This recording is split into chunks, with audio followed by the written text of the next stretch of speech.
زندگی آج کی زندگی ہے، اس وقت کی زندگی، اس وقت میں زندہ ہوں، یہی میری زندگی ہے. جب یہ نہیں رہے گی تو کچھ بھی نہیں رہے گا، ساری سوچیں دھری کی دھری رہ جائیں. اس لیے ضروری ہے کہ اس وقت سے میں فائدہ اٹھا لوں، اپنے آج سے فائدہ اٹھا لوں، اس لمحے سے فائدہ اٹھا لوں، اس کو خوبصورت بنا لوں، اس کو موسٹ پروڈکٹیو بنا لوں، یہ بیکار نہ گزرے. اس کے لیے ہمیں یہ دیکھنا ہے کہ کس وقت میں کرنے کا کیا کام ہے.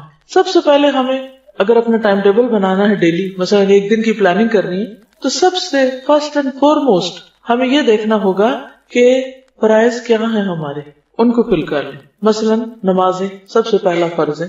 اب اس کے لیے ہمیں کتنے بجے اٹھنا ہے؟ یہ تو نہیں 7 بجے اٹھنا، 7 بجے تو نماز چلی جائے گا، آپ نے اپنا فرض مس کر دیا تو آپ کا تو ٹائم پروڈکٹیو نہیں، آپ کے تو دن کا آغاز ہی غلط ہوا. آپ نے تو اللہ کی نافرمانی سے دن کا آغاز کیا، اللہ کی رحمت کہاں سے آئے گی؟ آپ نے اللہ کو ناراض کر کے دن کا آغاز کیا. تو بہت ضروری ہے کہ ہم جب ٹائم ٹیبل بنائیں تو پہلے اپنے مارک کر لیں، مارننگ، ظہر، عصر، مغرب، عشاء. اب باقی کام ان کے آس پاس کر لیں. بندوں میں ہماری ذمہ داری کون کون ہے؟ ہمارے بچے ہیں یا ہمارے اسٹوڈنٹس ہیں یا ہمسائے ہیں یا کون ہیں، جو بھی کوئی ہے ان کے طرف سے ہمارے اوپر کیا ذمہ داری. اس میں بچے ہیں تو ان کو کھلانا، پلانا، سلانا، جگانا، اسکول بھیجنا، پڑھانا، یہ ساری چیزیں کیونکہ وہ آپ ہی کی ذمہ داری.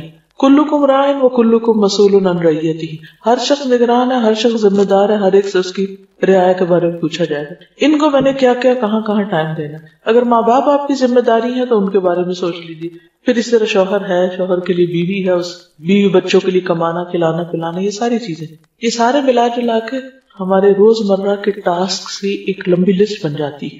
یہ سارے ٹاسک لکھے ہوئے ہونے چاہیے اور اپنے آپ کو چیک کرتے رہنا چاہیے. کیا میری عبادات پوری ہیں؟ کیا میرے فرائض پورے ہیں؟ ذمہ داریاں جو بندوں کی پوری ہیں؟ پھر اگر ہم ایک ٹیچر ہیں تو اس اعتبار سے ہمارے اوپر کیا ذمہ داریاں ہیں، اس کے لیے ہمیں اپنے آپ کو پریپیئر کرنا چاہیے. اگر ہم کوئی کام کرتے ہیں، کوئی اور جاب کرتے ہیں، کچھ بھی کرتے ہیں، اس کے بارے میں ہمیں پتہ ہونا چاہیے کہ ہم نے کیا کرنا ہے. تو کیا کرنا ہے، کیوں کرنا ہے، کب کرنا ہے، کیسے کرنا ہے، کتنا کرنا ہے، یہ معلوم ہونا بے حد ضروری ہے. تو کیا کہ تو آپ لسٹ بنا لیں ٹاسک سارے، کیا کرنا ہے، کیوں کرنا ہے، کوئی بھی کام کیوں کر رہے ہیں آپ، اور پھر کتنا کرنا ہے مجھے. کیونکہ کام تو اتنے ہوتے ہیں بعض اوقات کہ آپ اگر ساری رات بھی لگ رہے ہیں، سارا دن بھی تو ختم نہیں ہو سکتے، مگر ان کو سٹاپ لگانا ہے نا، آگے نماز کا وقت آ رہا ہے، ان کو سٹاپ لگانا ہے کہ آگے کوئی اور چیز آ رہی، تو اس کو پھر آپ اسی کے مطابق ہی ڈیوائڈ کرتے ہیں. تو سارے کیا کرنا ہے، کیوں کرنا ہے، کتنا کرنا ہے، کب کرنا ہے، یہ پتا ہونا چاہیے. یہ نہیں کہ نماز کے وقت میں آپ کھانا پکانے لگ جائیں اور سونے کے وقت میں آپ بیٹھ کے ٹی وی دیکھتے رہیں اور جب پھر نماز کا وقت ہو تو آپ پھر سو جائیں.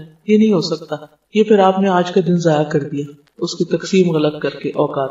کیا کرنا ہے، کیوں کرنا ہے، کتنا کرنا ہے، کب کرنا ہے اور کیسے کرنا ہے. جس شخص کو یہ پتا ہو کہ کوئی کام میں نے کیسے کرنا ہے، وہ بہت اچھی طرح امن کے ساتھ زندگی بسر کر لے. اب یہاں سے شروع ہوتا ہے، کیسے سے شروع ہوتا ہے علم. اس کے لیے علم حاصل کرنا ضروری ہے. مثلا نماز پڑھنی تو کیسے پڑھنی ہے، کیا کیا کرنا ہے مجھے اس میں، تو کیسے کے لیے جاننا ضروری ہوتا ہے، یعنی علم حاصل کرنا ضروری ہوتا ہے. حتیٰ کہ اللہ سبحانہ وتعالیٰ فرماتے ہیں قرآن مجید میں فَاعْلَمْ أَنَّهُ لَا إِلَهَ إِلَّا هُوَ، جان لو، علم حاصل کرو کہ اس کے سوا کوئی معبود نہیں. اس کو بھی جاننا ضروری ہے، اس کا بھی علم حاصل کرنا چاہیے کہ واہ کیوں، وہی کیوں معبود ہے، کوئی اور کیوں نہیں ہو سکتا، کیا اس کا کوئی پارٹنر ہے، شریک ہے یا صرف وہی ہے. یہ بھی ہمارے جاننے کی بات ہے. پھر اس کے بعد جب آپ یہ سارا کچھ کر لیں گے اور اپنے اپنے وقت پر صحیح نیت کے ساتھ اپنی ذمہ داریوں کو نبھائیں گے تو آپ کی یہ زندگی انتہائی پرسکون ہو جائے گی جب آپ کو اپنے کام کرنے کے طریقے آ گئے. ابراہیم علیہ السلام نے جب اللہ کا گھر بنایا تھا، کس کے لیے بنایا تھا؟ اللہ تعالیٰ نے فرمایا کہ میرے گھر کو طواف کرنے والوں کے لیے وطہر بیتی للطائفین والرکع السجود تک، تو ان سب کے لیے صاف رکھو گھر. لیکن ساتھ ہی انہوں نے ایک دعا مانگی تھی، وَأَرِنَا مَنَاسِكَنَا، کہ اللہ ہمیں ہمارے مناسک عبادت کے طریقے ہمیں سکھا دے. یہاں سے علم کی ضرورت محسوس ہوتی ہے انسان کو کہ سیکھ کے کرتا ہے انسان، ہر چیز سیکھنے کی ضرورت ہوتی ہے، حتیٰ کہ کھانا پینا بھی، یعنی صرف کھانا، خود کھانا ہے، آپ نے اپنا پیٹ بھرنا ہے، وہ کھانے کا طریقہ بھی آنا چاہیے آپ کو، یہ کیسے کھانا ہے. آپ نے دیکھا کہ کچھ لوگوں میں کھانے کے مینرز بالکل نہیں ہوتے، بہت کچھ پڑھ لے کے جاتے ہیں لیکن ان کو طریقہ نہیں آتا کھانے کا، چبانے کا طریقہ نہیں آتا، کھانے کا نہیں آتا، اور بھی اسی طرح. تو ان میں اور جانوروں میں فرق کوئی نہیں رہ جاتا نا. اب جانور جیسے جگالی کرتے رہتے، اگر انسان بھی ایسے ہی کرتے رہے تو کیا حاصل ہوگا؟ کوئی فرق نہیں رہے گا. میرے خیال ہے مائیں اگر لے کے کھڑی ہو جائے نا بچوں کو، یہ بھی سیکھنے کا طریقہ ہے کہ کلاس روم میں بچے کو خاموش کیسے کروانا ہے تاکہ باقی لوگ واقعی سن سکیں. کیونکہ ماں بننا کافی نہیں ہوتا. یہ سیکھنا ضروری ہے کہ بچے کو پالنا کیسے، بچے کو خاموش کیسے کرانا ہے، بچے کو کھلانا کیسے، پلانا کیسے، سلانا کیسے، چپ کیسے کرانا ہے، بلوانا کیسے، یہ سب کچھ بھی سیکھنے سے تعلق رکھتا ہے. تو بہرحال بات یہ ہے کہ ہر چیز سیکھنے کی ضرورت ہوتی ہے اور سیکھنے کی بہت فضیلت ہے. اب سیکھنے میں بہت سی چیزیں ہم پیسیولی سیکھتے ہیں. پیسیولی سیکھنے کا کیا مطلب ہے کہ ہر وقت ہماری یہ کھڑکیاں کھلی ہیں، کان بھی کھلے، آنکھیں بھی کھلے. کچھ چیزیں ہم دیکھ کے سیکھ رہے ہوتے ہیں بغیر کسی انٹینشن کے، خود بخود ہمارے اندر جاری. کچھ چیزیں ہم سن رہے ہوتے ہیں، آوازوں سے آ رہی ہوتی ہیں اور ہم سیکھ رہے ہوتے ہیں. مثلاً آپ گھر سے نکلے کسی کام سے، رستے میں کوئی میوزک کی آواز سنی، آپ نے کوئی گانا لگا ہوا تھا، کسی نے آپ کو نہیں سکھایا، وہ گانا آپ نے سنا اور تھوڑی دیر کے بعد آپ خود بھی اسی ٹیون میں گانے لگ گئے. یہ کیا ہوا آپ کے ساتھ؟ کیا آپ گھر سے گانا یاد کرنے کے ارادے سے نکلے تھے؟ نہیں، لیکن بغیر آپ کے ارادے، نیت کے، وہ آپ کے ازبر ہو گیا، آپ نے سنا اور آپ کو یاد ہو گیا. تو اسی طرح کچھ چیزیں انسان نہ چاہتے ہوئے بھی سیکھتا چلا جاتا ہے. اس لیے بہت ضروری ہوتا ہے کہ اچھے لوگوں کی کمپنی میں ہو. اچھے لوگوں کی کمپنی سے انسان بہت سی چیزیں بغیر کسی تکلیف کے سیکھ جاتا ہے، صرف دیکھ دیکھ کے سیکھ جاتا ہے، سن سن کے سیکھ جاتا ہے. تو اچھی کمپنی میں ہونا جو ہے یہ اللہ تعالیٰ کی ایک بہت بڑی رحمت ہے، بہت بڑی نعمت ہے. اور پھر اس کے بعد انسان نیت، ارادے اور کوشش کے ساتھ سیکھے. تو آپ سب اپنی ایک لسٹ بنائیں کہ آپ کو ابھی تک کیا کیا نہیں آتا جو آپ کو آنا چاہیے. مثلا اللہ نے ہم کو اپنی عبادت کے لیے پیدا کیا، لیکن ہمیں عبادت کرنی نہیں آتی، ہمیں نماز پڑھنی نہیں آتی، ہمیں زکوٰۃ دینے کا طریقہ ہی نہیں پتا. ہم کبھی راہ چلتے اس سے کچھ پوچھ لیتے ہیں، اس سے وہ کچھ بتا دیتا ہے، وہ کچھ، پھر دونوں کی کنفیوژن، پھر کہتے ہیں چھوڑو پر اس کام کو کیا کرنا. لیکن جو فرائض ہے تو پوچھ ہوگی، آپ نہیں کریں گے تو پوچھ ہوگی، غلط کریں گے تو پوچھ ہوگی، لہٰذا سیکھنا ضروری ہے. تو ایک تو آپ اپنے ضرور لسٹ بنائیں کہ ابھی تک آپ کو کیا کیا نہیں آتا، جو آپ کو ایک بنیادی طور پر اپنی ذات کا خیال رکھنے، اپنے بچوں کا خیال رکھنے، اپنے گھر کا، اپنے انوائرمنٹ کا، اور جس کام کے لیے آپ پیدا ہوئے اللہ کی عبادت ہے، وہ آنا ہی چاہیے. اگر وہ نہیں آئے تو آپ نے اپنی زندگی گنوا دی، چاہے آپ ڈھیروں کتابیں پڑھ جائیں. اسی لیے آپ نے دیکھا ہوگا کہ بعض اوقات کچھ لوگ بہت ہائیلی ایجوکیٹڈ ہوتے ہیں، بڑی ڈگریوں کے مالک ہوتے ہیں، لیکن ان کی گھریلو زندگی جہنم ہوتی ہے. ان کو آپس میں نباہ نہیں کرنا آتا، ہسبینڈ وائف کو نباہ نہیں کرنا آتا، بچوں سے بات نہیں کرنی آتی، ان کی بات نہیں سمجھتے. کہنے کو بہت پڑھے لکھے، یہ پڑھا لکھا کیا فائدہ دیتا ہے اگر ایک انسانوں کے ساتھ ڈیلنگ ہی نہیں آتی انسان کو. دوستوں کو بھی دشمن بنا لیتے ہیں، اپنے خیر خواہوں کی بھی قدر نہیں پہچانتے، کبھی شکر گزار ہی نہیں ہوتے، پتہ ہی نہیں ہے کہ یہ بھی کرنے کا کام ہے. ویسے بہت انٹیلیجنٹ ہیں، ویسے بڑے بڑے کارنامے کرتے ہیں، لیکن بنیادی اخلاق کا نہیں پتا. یہ بھی سیکھنے کی بات ہے. تو سیکھنے کو تو بہت کچھ ہے، اور اس کے لیے آپ کو باقاعدہ اپنے ٹائم ٹیبل میں ایک حصہ بنانا ہوگا، سیکھنے کے لیے ایک طریقہ اختیار کرنا ہوگا. تو بات یہ ہو رہی تھی کہ سیکھنے کو تو بہت کچھ ہے، لیکن کچھ چیزیں ایسی ہیں جنہیں پرائرٹی پر سیکھ لینا چاہیے. انہیں میں سے وہ دعائیں ہیں جو ہم اپنی حفاظت کے لیے پڑھتے ہیں. کہ ہم میں سے ہر شخص کسی نہ کسی دل کے گوشے میں اس کے خوف بیٹھا ہوا ہے کہ ہائی یہ چھت نہ مجھ پہ آ گرے. کہیں کبھی خیال آیا کہیں میں پھسل نہ جاؤں، کہیں چور نہ آ جائے. کبھی اندھیرے سے ڈر لگتا ہے، کبھی کسی چیز سے کبھی ڈر لگتا ہے. ہر شخص کو کسی نہ کسی چیز سے ضرور ڈر لگتا ہے. اس کو کہتے پھر اس کو نام دے دیتے فوبیا. بہرحال جو مرضی نام دے دے، لیکن ڈر تو اپنی جگہ ہے ہی، اس سے تو انکار نہیں کیا جا سکتا. خصوصاً کچھ کھونے کا، کچھ ضائع ہونے کا، کچھ ہاتھ سے نکل جانے کا، یہ ڈر بہت ہوتا ہے. یعنی کیا ہوگا؟ تو اس کے لیے ہمیں ایک بہترین چیز سکھائی گئی ہے، اور وہ ہے آیت الکرسی. آیت الکرسی یہ اس آیت کا نام ہے. آیت الکرسی جو ہے یہ قرآن مجید کی آیات میں سے بہت ہی افضل آیت ہے، بہت بلند درجے کی آیت ہے. جیسے سورتوں کے نام ہے نا، اسی طرح کچھ آیتوں کے بھی نام ہیں. اللہ سبحانہ وتعالیٰ نے آدم علیہ السلام کو مختلف چیزوں کے نام سکھائے تھے، اور کسی بھی شخص کے صاحب علم ہونے کی علامت یہ ہوتی ہے کسی بھی فیلڈ یا فن میں کہ اس کو اس خاص علم سے متعلق چیزوں کے نام آتے ہوں. مثلاً آپ قرآن کے طالب علم ہیں اور آپ کو سورتوں کے نام ہی نہیں آتے، کیا جانا آپ نے. اسی طرح مثلاً آپ باٹنی پڑھ رہے ہیں اور اپنے انوائرمنٹ میں ارد گرد پودوں کے نام ہی کو نہیں آتے، گھاس کی قسموں کو ہی نہیں پتا، درختوں کے نام نہیں آتے. اب ہر شخص کے لیے ہر علم کی ہر چیز سیکھنا تو فرض نہیں ہے، لیکن کم از کم جو علم آپ پڑھ رہے ہیں اس کے متعلقہ چیزوں کے نام آنا ضروری ہے. کئی لوگ ایسے ہوتے ہیں کہ وہ لوگوں کے بیچ میں سالوں رہ رہے ہوتے ہیں، ان کو آس پاس لوگوں کے نام ہی نہیں آتے. آپ کی کیا ریلیشن شپس ہوں گے اچھے، کیسے اچھے ہو سکتے ہیں. مجھ سے کسی نے پوچھا کہ آپ وہ پڑھا رہی تھی، کہنے لگی کہ مجھے آپ کو ٹپ بتائیے، آپ بھی پڑھاتی. میں نے ایک دن ان کو ایک ٹپ بتائی، دوسرے دن دوسری بتائی، کل میں نے ان کو تیسری ٹپ بتائی. تیسری ٹپ یہ تھی کہ اپنے گروپ کو جس کو آپ پڑھا رہے ہیں اس کی تمام اسٹوڈینٹس کے نام یاد کریں اور اسٹوڈینٹس کو ناموں سے بلائیں. کہنے یہ تو بہت ہی مشکل ہے, چھوٹا سا گروپ ہے, تو بہت ہیوج کلاس ہے, اس میں ہوتی ہے obviously مشکل, لیکن میں پوری کوشش کروں گی. میں نے کہا اس سے آپ فرق جانیں گے کہ اسٹوڈنٹ اور ٹیچر کا جب تک کنیکشن نہیں ہوتا تو علم پاس نہیں, وہ صرف انفارمیشن ہو, آپ سیکھ نہیں سکتے. اور آپ کو پتہ نہیں آپ آس پاس کون بیٹھا ہوا ہے, وہ کیا کر رہا ہے. اور ان کو میں نے اتفاق سے یہی حدیث دلیل کے طور پر دی کہ حضور صلی اللہ علیہ وسلم نے ابی ابن کعب کو شاباش دی تھی کہ تمہیں علم مبارک ہو اے ابو المنذر. آپ کو صرف ان کا نام نہیں, ان کی کنیت بھی پتا تھی. اور آپ کو پتا ہے کہ کتنے بے شمار صحابہ ہیں آپ کے آس پاس, لیکن آپ کو ان کے نام آتے تھے. تو اپنے آس پاس کے لوگوں کے نام جاننا, جس گھر میں آپ رہتے ہیں اس کے مختلف ڈائریکشن کا معلوم ہونا کہ سورج کدھر سے نکلتا ہے, قبلے کا رخ کیا ہے. آپ کہتی ہوں کہ یہ کس کو نہیں پتا. ریسنٹلی مجھے اس کا اتفاق ہوا, میں کہیں گئی ہوئی تھی تو میں نے ان سے کہا, بچی تھی اس گھر میں 11-12 سال کی, میں نے کہا بیٹا قبلے کا رخ کدھر ہے, ٹوٹلی اپوزٹ ڈائریکشن بتائی. میں چونکہ نیچے گھر سے جب آ رہی تھی تو میں نے مسجد دیکھی تھی کارنر پہ, اور اس میں ہم نے گاڑی روک کے بچوں نے نماز پڑھی تھی, تو مجھے پتا تھا کہ ڈائریکشن اس طرف ہے. بچی بالکل الٹ بتا رہی تھی, مجھے بہت پریشانی ہوئی. میں نے کہا کہ 10 سال کی عمر میں بچے کو نماز پڑھنی چاہیے. اگر کوئی بچہ روز نماز پڑھتا ہے تو اس کو اپنے گھر میں قبلے کا رخ لازم معلوم ہونا چاہیے, یا نہیں؟ یہ علم ہے نا یہ بھی. اگر ہمارے بچوں کو اپنے ہی گھر میں قبلے کا رخ پتا نہیں تو اس کا مطلب ایک فرائض میں سے ایک فرض ان کا چھوٹ رہا ہے. وہ خود تو پتہ نہیں کہ آپ پڑھتے ہیں یا نہیں, کہ مہمان کو بھی غلط بتا دے, اس کی نماز بھی گئی. تو یہ بے حد ضروری ہے کہ ہم فرض درجے کے جو علم ہے ہم پر وہ ہم ضرور جانیں. تو بہرحال کہنے کی بات یہ تھی کہ قرآن مجید کی مختلف آیات کے بھی نام ہیں, سب کے نہیں ہیں لیکن کچھ کے, مثلا آیت دین ہے, آیت الکرسی ہے.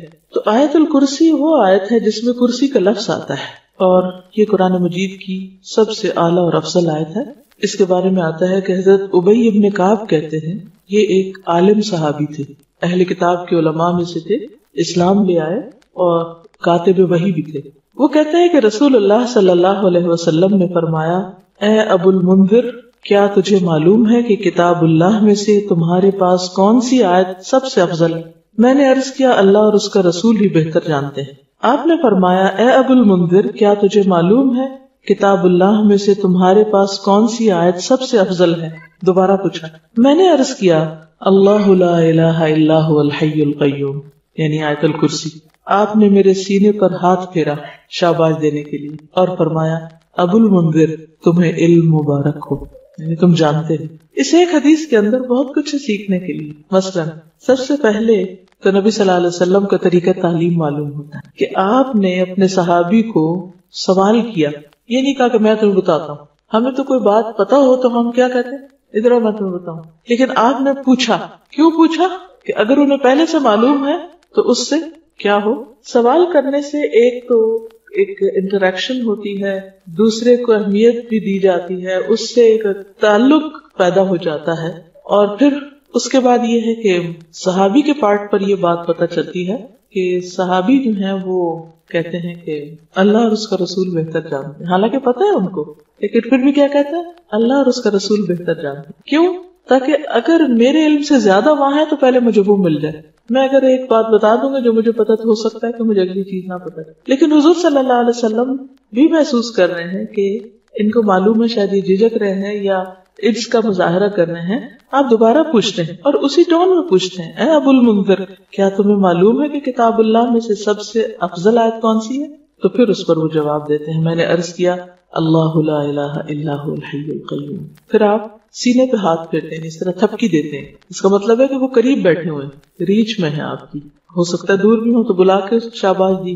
تو طالب علم کو تھپکی دینا یا اس پہ ہاتھ پھیرنا یا شاباش دینا اس کی ہمت بندھاتا ہے, اس کو انکریج کرتا ہے, اس کو اور زیادہ علم کا شوق دلاتا ہے. اور پھر آپ فرماتے ہیں کہ تمہیں علم مبارک, شاباش.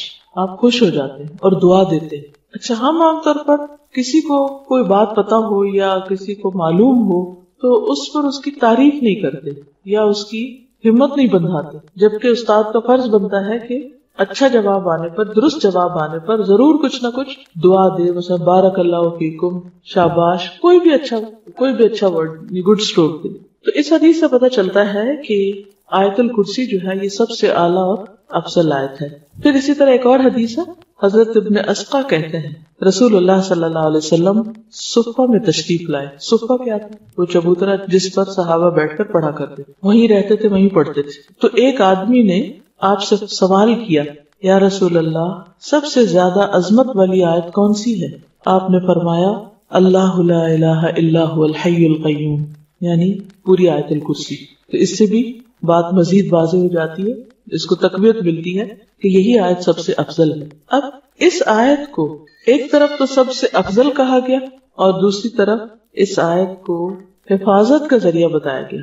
اس کے لیے ایک بہت لمبی حدیث ہے, لیکن ایک واقعہ ہے پورا جس سے ہمیں پتہ چلتا ہے کہ آیت الکرسی جو ہے یہ شیاطین کے شر اور فتنوں سے محفوظ رکھتی ہے. انسان کو حفاظت کے لیے سب سے زیادہ جس چیز کی ضرورت ہے وہ اپنے دشمنوں سے حفاظت. دشمنوں میں سب سے بڑا دشمن شیطان, اور شیطان نظر نہیں آتا. باقی دشمن تو اگر کوئی آ رہا ہماری طرف تو ہم بھی جواباً مارنے کے لیے تیار ہو جائیں, مگر جو نظر ہی نہیں آ رہا تو اس کا کیا بنے گا؟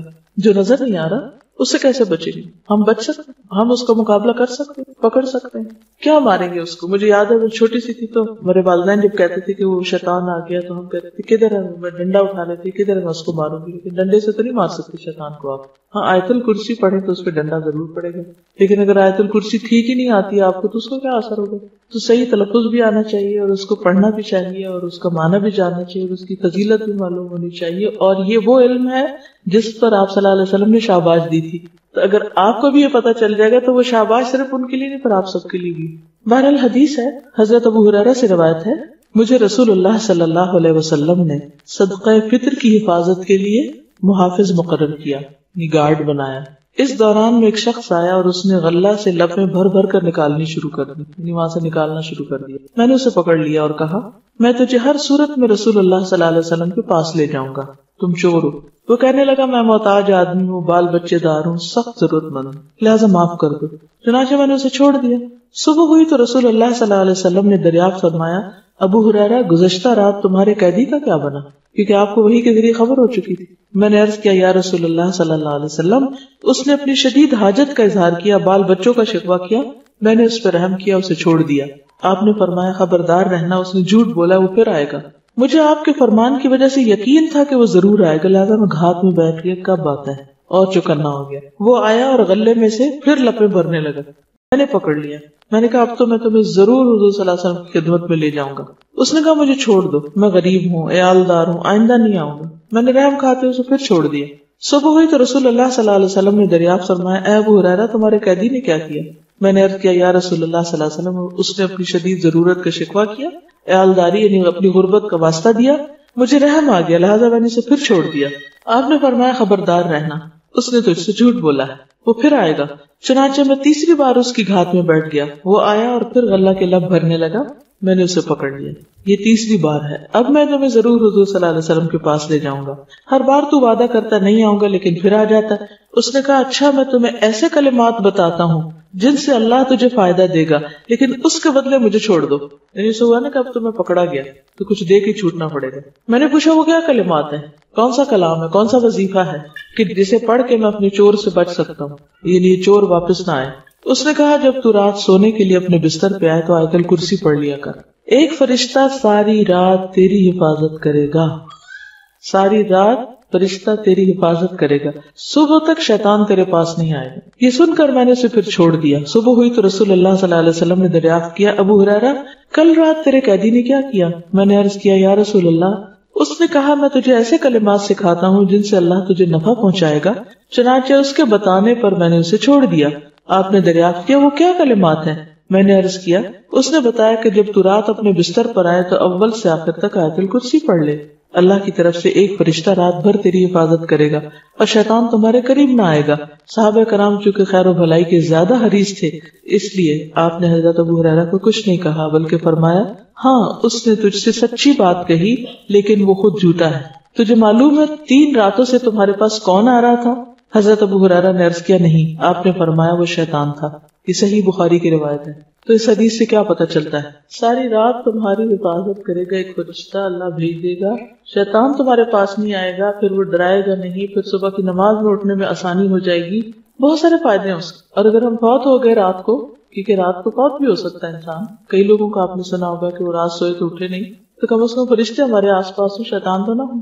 تو اس کے بہت فائدے ہیں. تو سب سے بڑا فائدہ کیا ہے کہ حفاظت. اسی لیے اس کارڈ میں حفاظت کی دعاؤں میں سب سے پہلی دعا آیت الکرسی رکھی گئی ہے. اور اس میں کرنا کیا چاہیے کہ ویسے تو ہر نماز کے بعد پڑھنی چاہیے، لیکن صبح اور شام ایک دفعہ اگر انسان پڑھتا ہے تو جنوں سے محفوظ رہتا ہے. ٹھیک ہے، خصوصی طور پر جو جنوں کا کتنا ڈر ہوتا ہے، جن چمٹ جائیں گے، وہ پتہ نہیں کیا ہو جائے گا، تو بس آیت الکرسی پڑھ لیں. جو ہی شام ہونے لگے آیت الکرسی پڑھ لیں، صبح نماز کے بعد پڑھ لیں، محفوظ ہیں آپ انشاءاللہ. ایک اور حدیث میں ہے، ابی ابن کعب اپنے باپ سے روایت کرتے ہیں کہ ان کے کھجوروں کے کھلیان تھے، کھیت تھے، باغ تھے، تو وہ اس میں کمی دیکھتے کہ کھجوریں کم ہو رہی ہیں، لگتا ہے کوئی چور ہے. تو ایک رات انہوں نے چور کو پکڑ لیا. وہ ایک جانور سے مشابہ ایک نوعمر لڑکا تھا لڑکا لیکن جانور جیسی شکل. انہوں نے اس کو سلام کیا تو اس نے جواب دیا. انہوں نے کہا تم کون ہو، جن یا انسان؟ اس نے کہا میں جن ہوں. انہوں نے کہا اپنا ہاتھ میری طرف بڑھاؤ، تو اس نے ہاتھ بڑھایا. اس کا ہاتھ کتے کے ہاتھ کی طرح تھا، اس کے بال کتے کے بال کی طرح تھے. انہوں نے پوچھا کیا اس طرح جنوں کی تخلیق ہوتی ہے؟ ان کی شکل اس قسم کی ہے. اس نے کہا میں یہ جانتا ہوں کہ جنوں میں مجھ سے زیادہ شدید اور کوئی نہیں، سخت جن ہوں.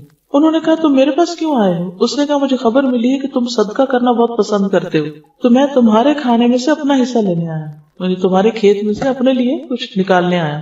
انہوں نے کہا کیا چیز تم سے بچا سکتی؟ اس نے کہا وہ آیت جو سورۃ البقرہ میں ہے، اللہ لا الہ الا هو الحی القیوم. جو کوئی اسے رات کو پڑھے گا وہ صبح تک مجھ سے پناہ میں رہے گا، اور جو صبح پڑھے گا وہ رات تک مجھ سے پناہ میں رہے گا. پھر جب صبح کو انہوں نے اس بات کا ذکر نبی صلی اللہ علیہ وسلم سے کیا تو آپ نے فرمایا اس خبیث نے سچ کہا. یہ حدیث المعجم الکبیر طبرانی میں روایت، اس کی جلد اول صفحہ 201، حدیث نمبر 541. تو اس سے بھی کیا پتہ چلتا ہے کہ جنوں سے انسان محفوظ رہے. مطلب اوور آل جو فرشتے آپ کے ساتھ ہوں تو اور چیزوں سے بھی بچتے. آپ کو معلوم ہے کہ چوٹ لگ رہی ہو، کچھ اور شر وغیرہ جو ہوتا ہے، لیکن خصوصی طور پر دیکھیے جو چیزیں تو ہمیں نظر آتی ہیں نا ان کو تو ہم پھر بھی روک لیتے ہیں. آگ ہے تو بند کر دیں گے، کوئی زہریلی چیز ہے تو اوپر رکھ دیں گے. مطلب مادی چیزوں کو انسان ان سے بچ کے رہتا ہے. کوئی چیز دیکھتا ہے کہ شیشہ پڑا ہے، کچھ کیل پڑا ہے تو بچ کے گزر جاتا ہے. شیطان آپ کے اوپر حاوی ہو رہا ہے، جن کوئی آپ کو تنگ کرنے لگا تو آپ کو تو پتہ بھی نہیں کہ کیا ہو رہا ہے. وہ تو قرآن مجید میں آتا ہے انہ یراکم هو وقبیلہ من حیث لا ترونہم. ٹھیک ہے نا، وہ اور اس کا قبیلہ تمہیں وہاں سے دیکھتے ہیں جہاں سے تم انہیں نہیں دیکھ سکتے. تو جس دشمن کو دیکھ نہیں سکتے اس سے کیسے بچنا ہے؟ یہ آیت حفاظت کے لیے. پھر اسی طرح ہر فرض نماز کے بعد آیت الکرسی پڑھنے سے انسان جنت میں داخل ہو، کیونکہ یہ افضل آیت ہے، اس میں اللہ سبحانہ وتعالیٰ کا تعارف ہے. تو اس کے لیے میں چاہوں گی کہ آپ لوگ 2-3 کام کریں. ایک تو یہ کارڈ جو آپ کے پاس ہے، اگر اس کو اپنے گھر میں کہیں بھی رکھ دے، نظر آئے گا خوبصورت، تو جلدی سے اٹھ کے پڑھنے کا یاد بھی رہے. دوسرا یہ کہ ہم نے یہ کیا تھا کہ ایک پوسٹر پہ آیت الکرسی اس طرح چھپا لی تھی. یہ پوسٹر آپ کہیں اپنے گھر میں ایسی جگہ لگا لیں کہ جہاں آپ مس نہ کریں صبح شام اس کو پڑھیں.